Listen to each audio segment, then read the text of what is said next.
In the Amsterdam Modeling Suite, a geometry optimization can be performed with various constraints. Frozen atoms, frozen degrees of freedom, and many more, but it's also possible to specify an external stress.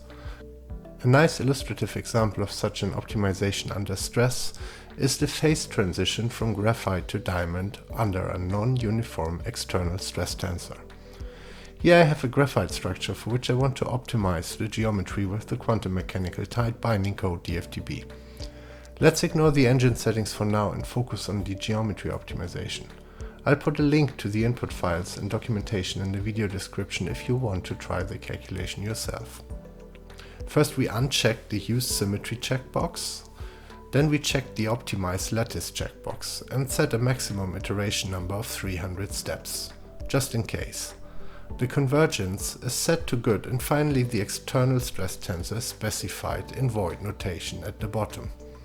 Now we can run the calculation and follow the progress in AMS Movie.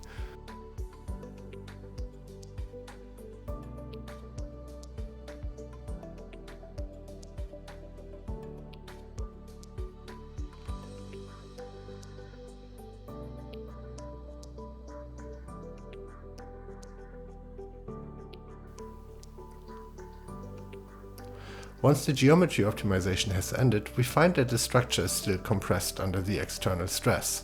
To relieve the stress, we can accept the optimized structure in AMS input, go to the geometry optimization panel and simply remove the stress tensor before saving and running the calculation again.